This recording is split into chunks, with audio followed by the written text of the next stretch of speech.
Is there anything I need to know? We're rolling. We're rocking and rolling here. We're going to record this on February the 3rd, 2021. Today we've got Greg Niblock, who is an all-star bankruptcy attorney from Searcy, Arkansas, right? That's right. Niblock, Greg Niblock, Searcy, Arkansas. Excellent, excellent. Well, welcome to the show. I'm looking forward to this topic today that Greg knows a lot about. And Greg's a real fun person, so this is going to be a good show. And we're going to talk about hiring cheap law firms to do bankruptcies. And Greg did an amazing video. I love Greg's videos. What I like to do here is just play it here. This is going to be fun. And by the way, I like the music too. Let me see if I can get it back to the beginning. There we go. Let's play it. Rock on, brother. Bankruptcy myth number 14. I should hire a cheapo law firm because they're all the same in bankruptcy. Hey, it's attorney Greg Niblock, founder of Arkansas's premier bankruptcy law firm, Niblock & Associates. We've been helping folks hit the reset button on their bills by successfully filing over 15,000 bankruptcy cases since 1988.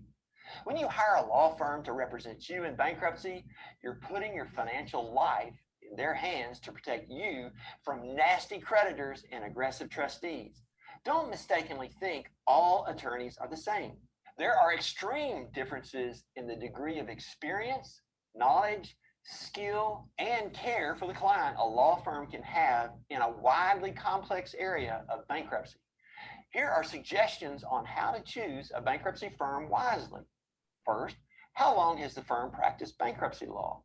We've practiced bankruptcy law since 1988, which is over 32 years. Next, how many bankruptcy cases have they successfully filed? We filed over 15,000 and helped over 22,000 through bankruptcy. Next, has the firm's principal attorney written any books on bankruptcy to show them as an expert? Well, I've written 7 books on bankruptcy. Bankruptcy, God's Law of Grace and Mercy, The Devil Filed a Lawsuit, The Bankruptcy Bible, New Testament, The Devil Filed for Foreclosure, The Client Success Bible, Chapter 13, then Restore Your Life Through Bankruptcy, then the Bankruptcy Bible, Old Testament. Next, does the firm have systems to process my case and deal with problems that come up?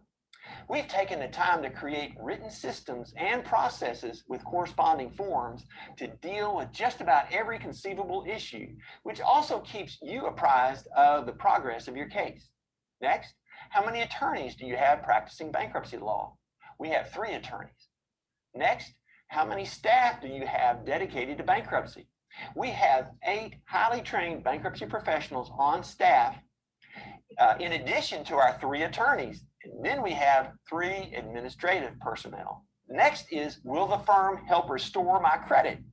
Well, we offer the 7 steps to a 720 credit score program, which is a credit restoration program, $1,000 value, free of charge to our bankruptcy clients. Finally, what is the firm's mission, or do they even have a stated mission?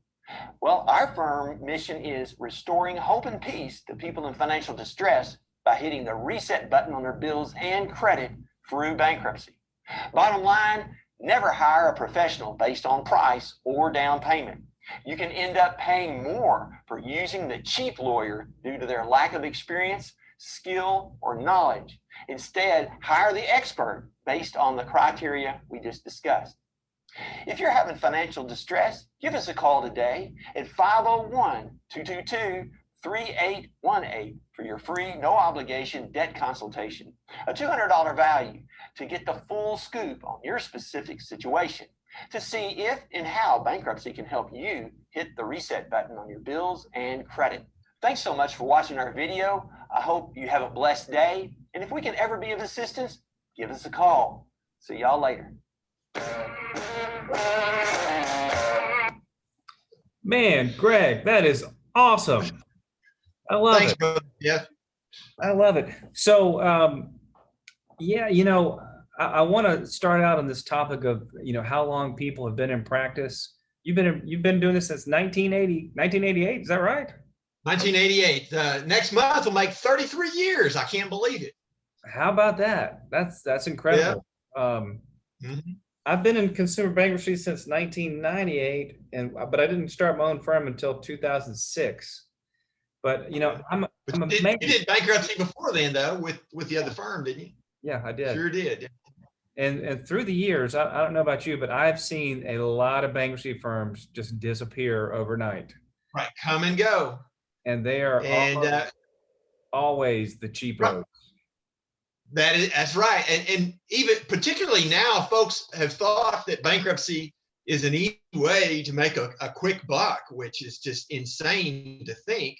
But there have been a surprising number of people just jump into it thinking they're going to scoop up cases, make big money, and not have to work very hard. But the world of bankruptcy is extremely complex, and you do not want somebody that just says, yeah, I can do you bankruptcy. You want somebody that does it every day, all day long, and even thinks about it on Saturday and Sunday.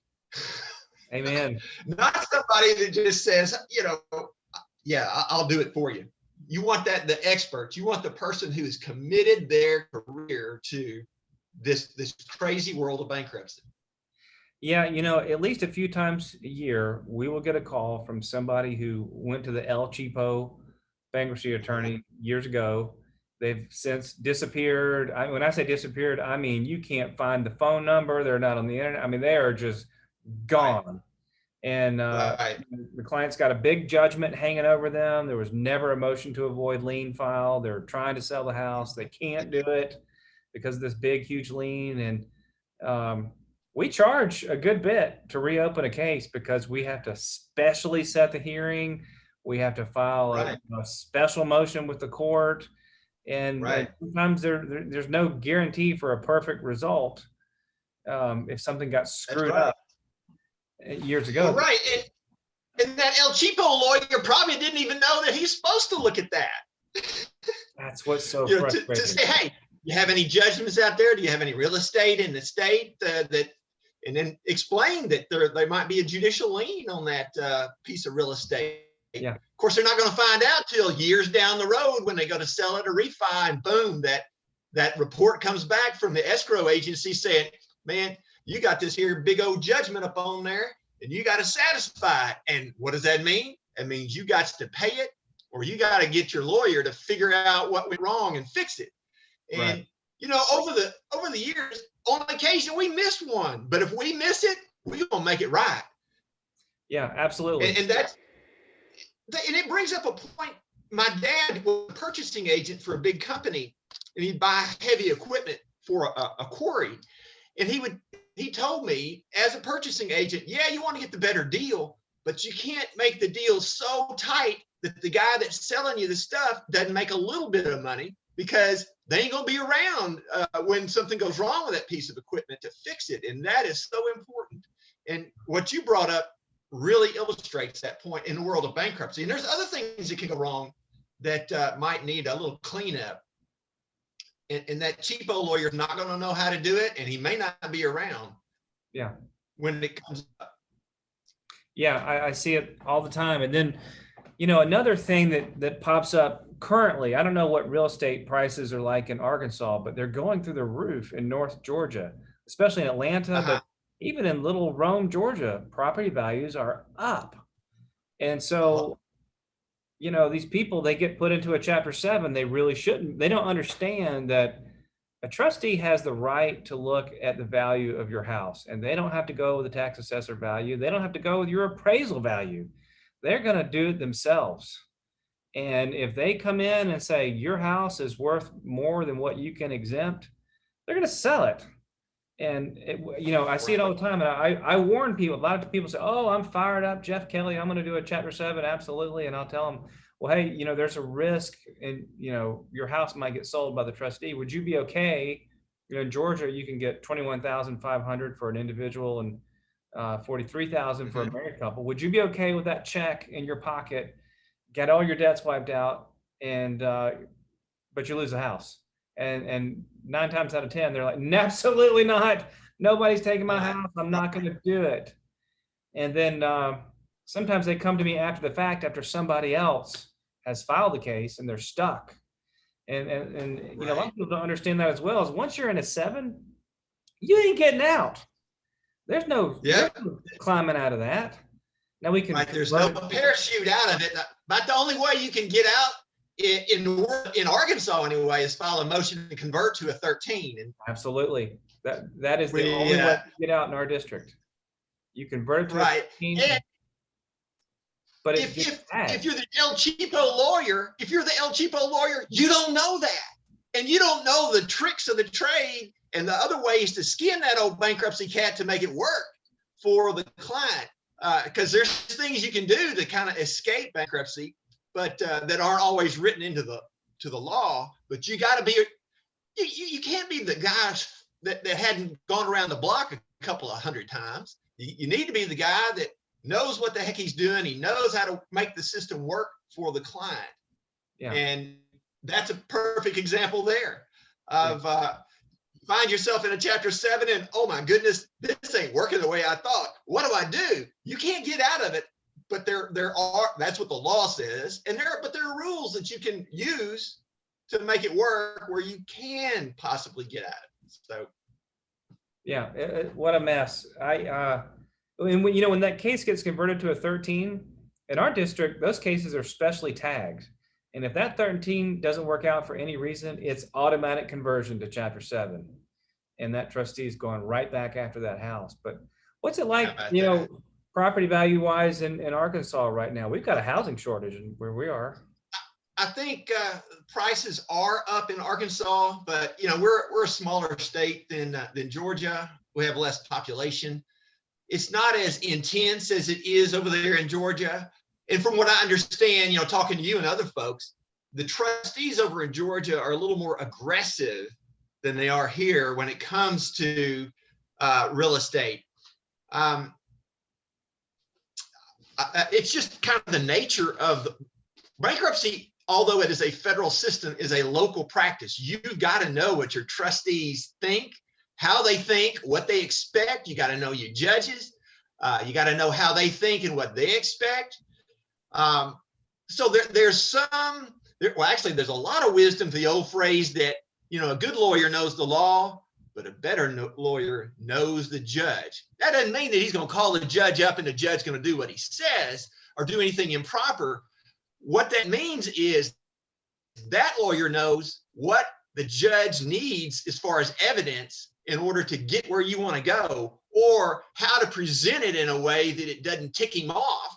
Or there are ways to make things come across that's not going to raise things to a different level of scrutiny. And in the world of bankruptcy, that's what you want, is to reduce your level of scrutiny at every turn. Otherwise, a trustee or a judge, or maybe even the FBI, is going to be up your rear end trying their best to see what in the world's going on and what they can do to take something from you, which ain't no good.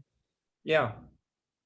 Yeah, every now and then, it's rare, but every now and then I'll get a client who will say, can't we stretch the truth just a little bit? As absolutely not. I mean, you're signing this thing under federal, penalty of perjury. There are FBI investigations. There are, U.S. Department of Justice gets involved. Who's going to risk that over a bankruptcy? No way. But these El Cheapo lawyers that don't know any better, they are a prime target for that. Right. And I've seen judges rip them a new one. Yeah. And a couple of them lost their license. Yeah. So that's not good.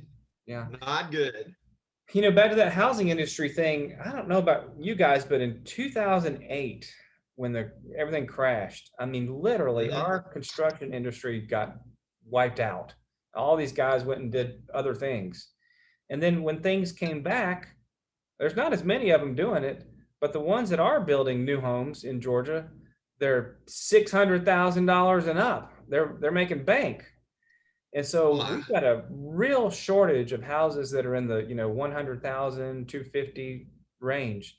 They're not building those. I mean, like anywhere, particularly in Atlanta. I mean, it's just not available.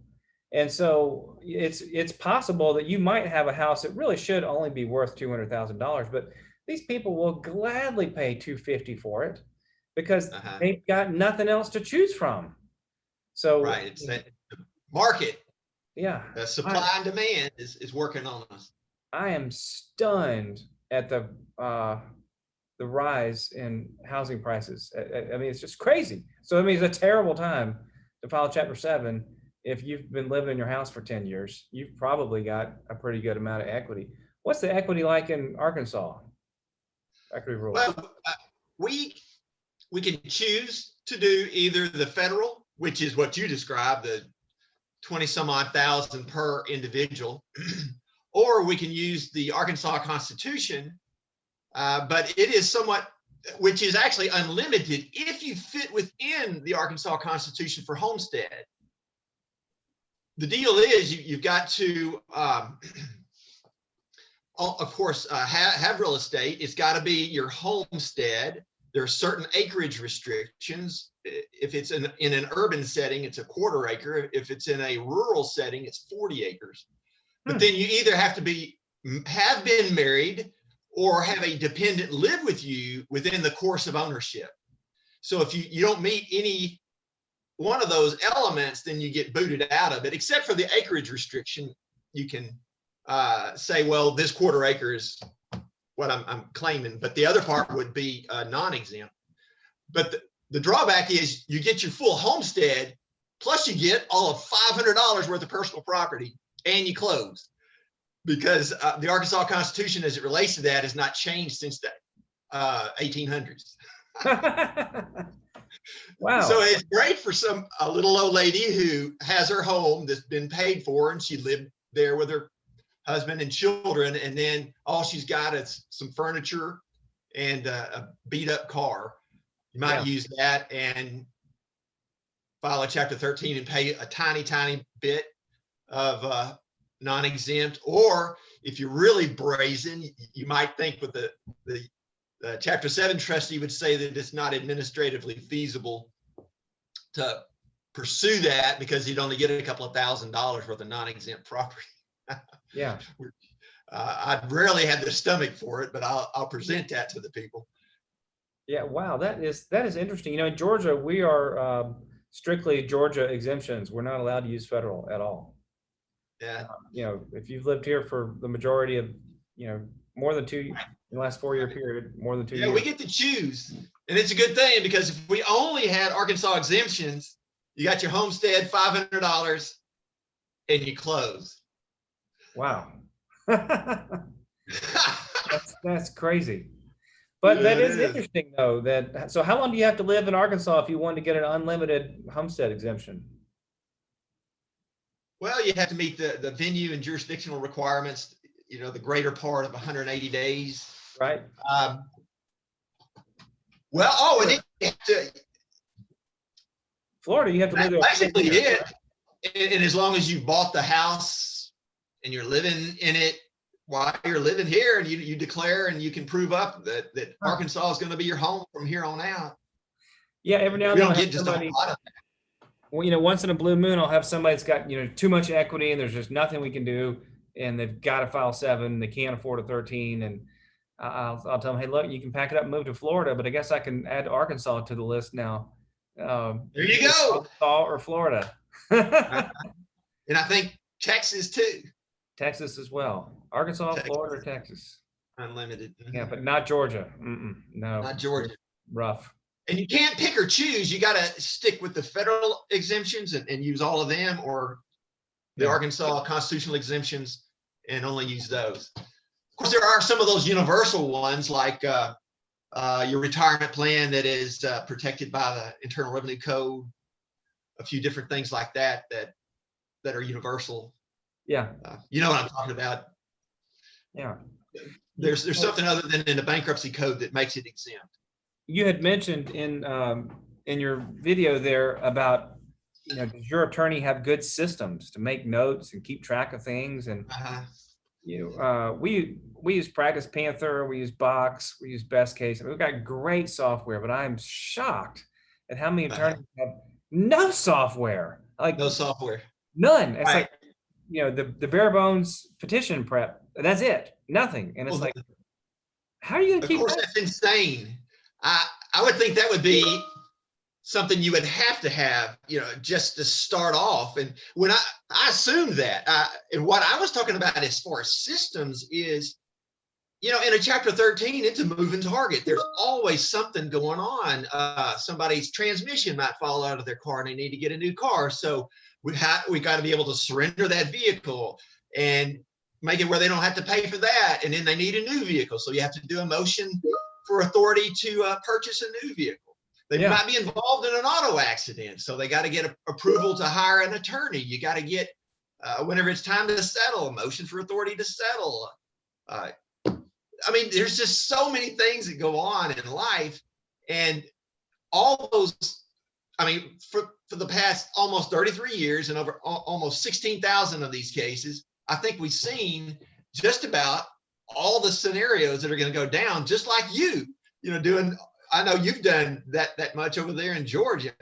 So we have all the forms, and I have all these written protocols and procedures, and I've got videos explaining it to my people. So all they got to do is go to the video bank or to Bankruptcy Bible book that everybody has, and it tells them exactly what to do when a client calls in and says, oh my goodness, I just had a wreck and my car's been totaled. Well, boom, we know all the different things that are going to happen, and can kind of talk them through it. And so it's not like, well, just a minute, let me see if I can get that lawyer up on the phone. Oh man, he's busy right now. Let's set us an appointment. No, my staff can say, oh, okay, so your car's totaled. So now we know that the big thing is how much you're going to get from the insurance company to pay the car. Oh, you're not getting any money because you didn't have, there's all these different things that might happen, but my staff can walk them all through it until they can get to the lawyer. And just, what the heck? Why reinvent the wheel?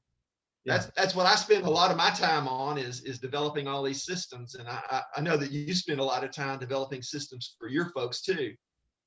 Yeah, if somebody calls about their case filed 5 years ago, we can pull it up. We got the notes like that. And, I can't, years ago when I first started, we'd have to go downstairs, pull, get in the filing cabinet, pull that file, and hope that the notes are in the right order. And, right. Way better. And you're paperless, right? What's that? You're paperless? Essentially, yes. But we do maintain a file, documents and things like that. But all of our notes and everything are easily accessible. Right. That's another thing that I'll have people call and say, my lawyer disappeared. I don't know where he is, and I really need a copy of my discharge. Can you help me get a copy of my discharge? And it's like, right. Yes, we can do it, but good grief. Unbelievable. Right. Hey, what do you think about Google reviews? Like I tell people all the time, look, go check out the Jeep guys' Google reviews. If you number one, if you don't see any, yes. red flag. If you do see some, probably not going to be all that good. It is true. I think if you were to look over the zero money down or the no money down type people, the Google reviews are going to be less. And here's something, particularly in the case of a chapter 13, when somebody comes to us and they say, man, I need to file 13, or we determine that 13 is best because they're trying to hang on to their house or the car or whatever. Yeah. If you say, well, we'll file that thing and we'll do a application to pay filing fee in installments, which means you're just delaying paying that filing fee. So what have you done?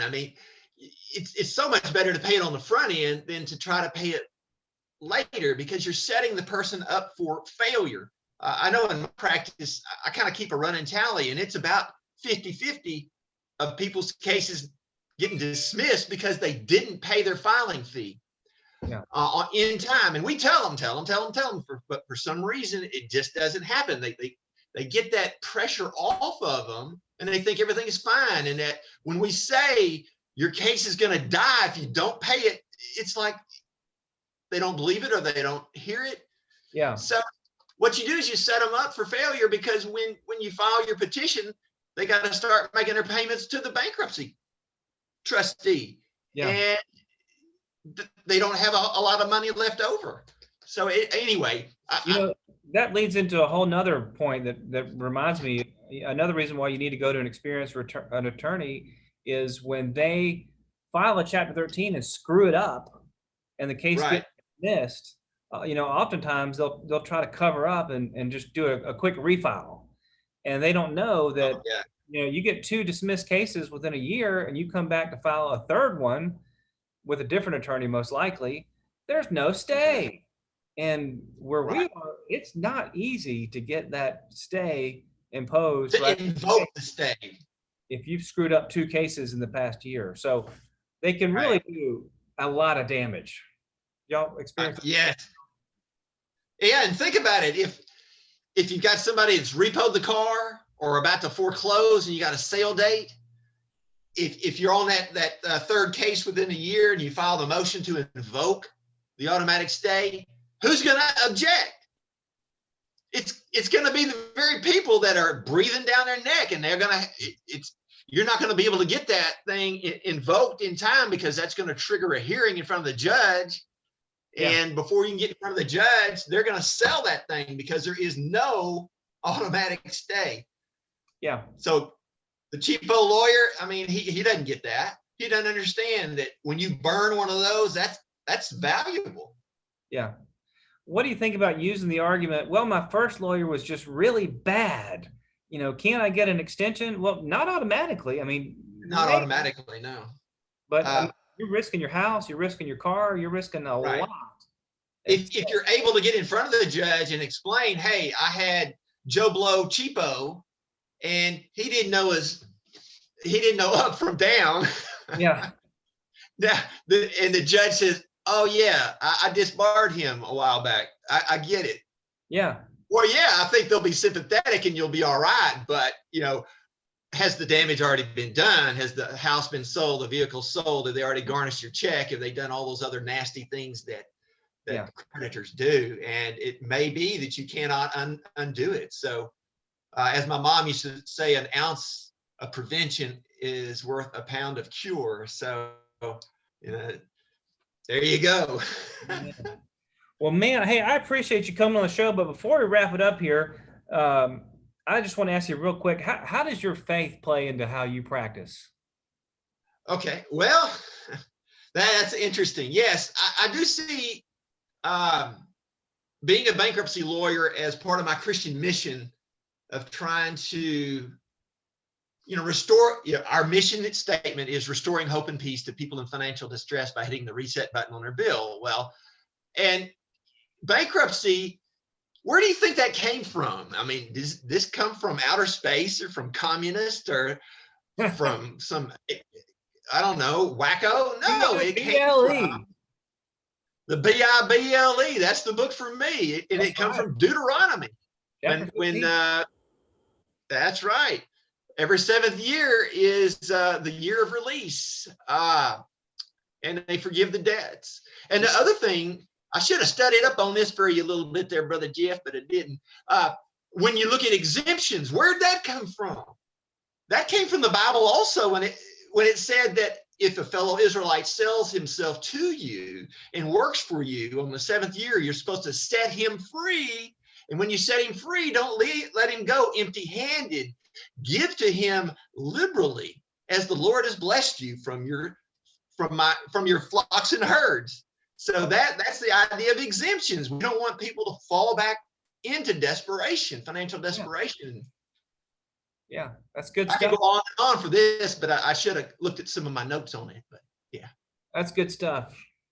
So yeah, I believe this helps fulfill part of my Christian mission of helping people, because when you're all messed up financially, it's very difficult to be able to focus on your life and focus on your family, on your faith, and doing good things for people. It is an opportunity that the Lord had and kind of gave to us, as revealed in the Bible, of a second chance. Our God is a God of second chances. Say hallelujah, Brother Jeff. Hallelujah. I love it, man. I totally agree with you. I mean, that's what we're all about, is hope, restoration, and mercy. Absolutely. And grace. Man, I love grace. Right. Bankruptcy is the law of grace and mercy, is what I tell folks. Yeah, that's good stuff. Well, Greg, man, I Yeah. appreciate you coming on the show, and we're definitely going to do it again. Definitely. Hallelujah. Let's do it, brother Jeff. All right. We'll see you, Greg. Thank you, sir. All right, man. Have a